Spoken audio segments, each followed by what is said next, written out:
दिवाली की छुट्टियों में 5 दोस्तों अनीश, माया, राहुल, तान्या और विक्रम ने रोजमर्रा की जिंदगी से ब्रेक लेने के लिए एक ट्रेकिंग यात्रा की योजना बनाई। सभी का मकसद था रोमांच और प्राकृतिक सुंदरता का आनंद लेना। विक्रम, जो हमेशा एडवेंचर प्लानिंग में सबसे आगे रहता था, उसने एक ऐसी जगह चुनी जिसे उसने इंटरनेट पर खोजा था, कालदुर्ग। ये किला गहरे पहाड़ों और घने जंगलों के बीच स्थित था। इंटरनेट पर इस जगह के बारे में ज्यादा जानकारी नहीं थी, बस इतना पता चला कि यह एक पुराना और वीरान किला है। विक्रम ने हंसते हुए कहा, बस कुछ डरावनी कहानियां हैं। माया ने नक्शे को देखते हुए पूछा, किसी को ये जगह क्यों छोड़नी पड़ी होगी? शायद किसी को कोई बुरा सपना आया होगा और अफवाहें फैल गईं, या फिर कुछ और। तान्या ने मुस्कुराते हुए कहा, उसकी आंखों में हल्की शरारत थी। सफर का पहला दिन मजेदार था। उन्होंने घने जंगलों में ट्रेकिंग की, पक्षियों की आवाजों का आनंद लिया। राहुल, जो ग्रुप का मजाकिया लड़का था, बार बार डरावनी कहानियों के बारे में मजाक करता रहा। लेकिन दिन का माहौल अलग था। जैसे जैसे वे किले के करीब पहुंचे, रास्ता ज्यादा वीरान और रहस्यमयी होने लगा। पेड़ सघन हो गए थे और उनकी शाखाएं जैसे आसमान को छूने की कोशिश कर रही थीं। सूरज की रोशनी अब मुश्किल से जमीन तक पहुंच पा रही थी। किले से कुछ मील पहले उन्हें रास्ते के किनारे एक बूढ़ा साधु मिला। उसका चेहरा झुर्रियों से भरा था और उसकी आंखों में एक अजीब सी चमक थी। उसने पूछा, इस रास्ते पर क्यों आए हो बच्चों? विक्रम ने उत्साह से जवाब दिया, हम कालदुर्ग जा रहे हैं। साधु का चेहरा गंभीर हो गया, वहां मत जाओ, वह जगह शापित है।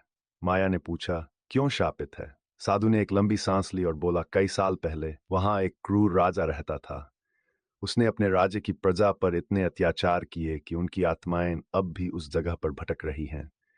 वह किला कभी किसी को जिंदा वापस नहीं लौटने देता। सभी ने इसे मजाक समझा।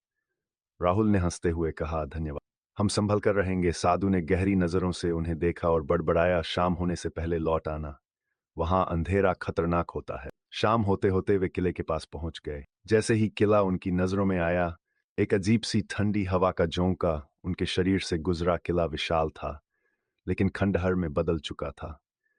उसकी दीवारों पर काई जम चुकी थी और दरारों से बेलें निकल रही थीं। मुख्य द्वार टूटा हुआ था और उसमें से अंधेरा झांक रहा था। तान्या ने कहा, कितना भूतिया दिखता है। अनीश ने उसकी बात को हल्का करने की कोशिश की, इसे रोमांचक कहो। राहुल ने हंसते हुए कहा, अब तो हमें कोई आत्मा नहीं दिखी। बाबा ने हमें बेवजह डराया। अभी रात बाकी है। माया ने धीरे से कहा। रात गहराने लगी। उन्होंने किले के एक कोने में तंबू लगाया। विक्रम ने कैमरा निकाला और तस्वीरें खींचने लगा। लेकिन जैसे ही उसने किले की दीवारों की तरफ कैमरा घुमाया, स्क्रीन पर एक हल्की परछाई दिखाई दी। विक्रम ने स्क्रीन पर देखते हुए कहा, क्या ये कोई है? अनीश ने तुरंत जवाब दिया, शायद कैमरे का गड़बड़ होगा।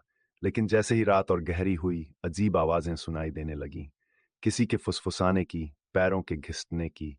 रात जैसे जैसे गहरी हुई, किले में हवा का झोंका तेज और ठंडा हो गया। किले की दीवारें अब किसी प्राचीन गाथा को बयां कर रही थीं। विक्रम अपने कैमरे के साथ किले के चारों ओर घूम रहा था। माया ने उसे चेतावनी दी, बहुत दूर मत जाओ। विक्रम, ये जगह कुछ अजीब सी लग रही है। अजीब? ये तो बस तुम्हारा वहम है। जैसे ही वह एक कोने में पहुंचा, कैमरे की स्क्रीन अचानक काली पड़ गई। विक्रम ने स्क्रीन पर थपथपाया, लेकिन तभी कैमरे पर एक हल्की परछाई दिखाई दी। वह परछाई इंसानी रूप जैसी थी, पर उसका सिर झुका हुआ था और उसकी चाल अजीब थी। विक्रम बुदबुदाया, क्या ये किसी की परछाई है? लेकिन जब उसने पलटकर देखा, वहां कोई नहीं था। विक्रम जब वापस तंबू की ओर लौटा तो उसका चेहरा थोड़ा घबराया हुआ था। राहुल ने तुरंत मजाक किया, क्या हुआ? कोई भूत दिखा? विक्रम ने कहा, शायद कैमरे में कुछ गड़बड़ी है। तभी माया ने अचानक खिड़की की ओर देखा। बाहर एक सफेद साड़ी में लिपटी हुई आकृति दिख रही थी, जो तैरती हुई किले के दूसरे कोने की ओर जा रही थी। माया की चीख सुनकर सभी उसकी ओर दौड़े। तान्या ने पूछा, क्या हुआ माया? मैंने एक औरत को देखा, वह हवा में तैर रही थी। उसके पैर नहीं थे। माया की आवाज कांप रही थी। सभी ने इसे उसके डर का परिणाम मानकर नजरअंदाज कर दिया। लेकिन कुछ ही देर बाद तंबू के बाहर खरोंचने की आवाज सुनाई दी। यह आवाज धीमी थी, लेकिन बार बार हो रही थी। राहुल ने कहा, कोई जानवर होगा, और टॉर्च लेकर बाहर निकला। लेकिन बाहर न कोई जानवर था, न कोई इंसान। अचानक से टॉर्च की रोशनी झपकने लगी और फिर बुझ गई।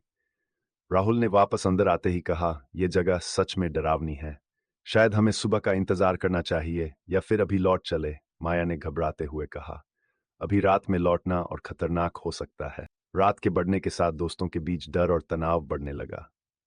तान्या, जो सबसे निडर थी, पहली बार गंभीर दिखी। उसने धीमी आवाज में कहा, इस जगह में कुछ गलत है। ऐसा लगता है जैसे कोई हमें देख रहा है। राहुल ने हंसने की कोशिश की, शायद कोई छुपा हुआ कैमरामैन है जो हमारे डर पर फिल्म बना रहा हो, लेकिन कोई नहीं हंसा। सबके चेहरों पर डर साफ दिख रहा था। रात के करीब 3 बजे किले के अंदर एक धीमी खिसकती हुई आवाज सुनाई दी। ऐसा लग रहा था जैसे कोई भारी वस्तु खींची जा रही हो। अनीश ने हिम्मत करके खिड़की से बाहर झांका। उसने देखा कि एक लंबा काले कपड़ों में लिपटा हुआ आदमी एक लोहे की चेन खींच रहा था। अनीश ने कांपते हुए कहा, यह क्या था माया? उसकी तरफ देखा कि कहा, क्या तुमने भी देखा? अनीश कुछ और बोलने से पहले चुप हो गया। और वह आदमी हमें देख रहा था। तभी दरवाजे पर जोर से थपथपाने की आवाज आई। सभी सन्न रह गए। किसी की हिम्मत नहीं हो रही थी दरवाजा खोलने की। विक्रम ने धीरे धीरे दरवाजा खोला, लेकिन बाहर कोई नहीं। तान्या ने फुसफुसाकर कहा, यह सब हमारे दिमाग का खेल है। हमें खुद पर नियंत्रण रखना होगा। लेकिन तभी दीवारों पर किसी के खून से लिखे हुए शब्द दिखाई दिए। तुम वापस नहीं जा सकते। तुम वापस नहीं जा सकते शब्द लाल रंग में चमक रहे थे। यह दृश्य देखते ही सभी की सांसें रुक गईं। दीवारों पर तुम वापस नहीं जा सकते खून से लिखे शब्द देखकर सभी स्तब्ध थे। माया कांपते हुए पीछे हट गई और उसने सुबकते हुए खाया, कैसे संभव है? राहुल ने दीवार के पास जाकर से देखा। उसने उंगलियों से खून को छूने की कोशिश, लेकिन यह असली खून जैसा था, गाढ़ा और गर्म। अनीश ने गंभीर आवाज में कहा, यह कोई शरारत नहीं हो सकती, यह कुछ और है। तान्या ने गहरी सांस लेते हुए कहा, हमें एक दूसरे का साथ नहीं छोड़ना चाहिए। यह किला हमें मानसिक रूप से कमजोर कर रहा है। जैसे ही वे आगे बढ़े, विक्रम ने किले के एक कोने में एक गुप्त दरवाजा देखा और उसने कहा, यह शायद किले के इतिहास से जुड़ा होगा। माया ने घबराकर कहा, मत खोलो इसे। तब विक्रम ने कहा, अगर हम जानना चाहते हैं कि यह सब क्या है, तो हमें इसे देखना ही होगा। विक्रम ने दरवाजे को धक्का देकर खोला। दरवाजे के पीछे एक संकरी सीढ़ी नीचे की ओर जा रही थी। सीढ़ियां पुराने पत्थरों से बनी थीं और उन पर धूल और जाले फैले हुए थे। विक्रम ने कहा, क्या तुम सब यकीन करोगे कि यहां सच में कोई रहस्य है? अनीश ने सिर हिलाया और कहा, चलो देखते हैं। नीचे पहुंचने पर उन्होंने देखा कि यह एक बड़ा और अंधेरा कमरा था। चारों ओर दीवारों पर पुरानी पेंटिंग्स और लेख लिखे हुए थे। एक लेख ने तान्या का ध्यान खींचा। उसमें लिखा था, आत्माओं का शापित गढ़। लेख के अनुसार यह किला एक क्रूर राजा विक्रमादित्य का निवास था। उसने अपने शासनकाल में अपनी प्रजा पर अमानवीय अत्याचार किए। राजा के खजाने का रहस्य जानने के लिए उसने सैकड़ों लोगों को यातनाएं दी। उसकी निर्दयता से त्रस्त प्रजा ने आत्मदाह करके शाप दिया। जो भी इस किले में कदम रखेगा वह कभी जिंदा वापस नहीं जाएगा। माया ने कांपते हुए कहा, यह राजा पागल था और शायद वह अभी भी यही कहीं है। राहुल ने मजाक करने की कोशिश की, लेकिन उसकी आवाज में भी डर साफ छलक रहा था। तहखाने में ठंड अचानक बढ़ गई। उन्होंने सुना कि चारों ओर किसी के रोने और कराहने की आवाजें गूंज रही थीं।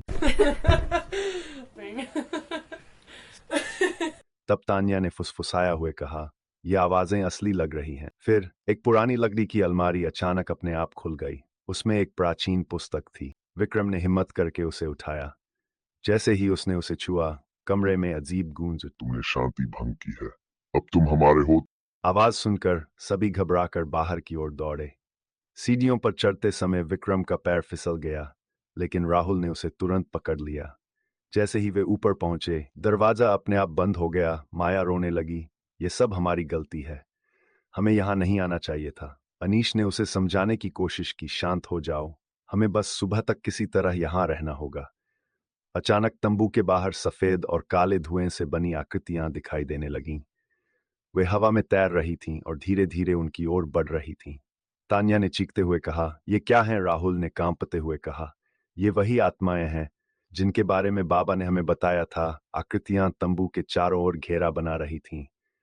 उनमें से एक ने विक्रम की ओर इशारा किया और एक अजीब गहरी आवाज में कहा, तुमने हमारी जगह पर कब्जा किया है, अब तुम भी हमारे साथ रहोगे। सफेद और काले धुएं से बनी आकृतियां अब तंबू के करीब आ चुकी थीं।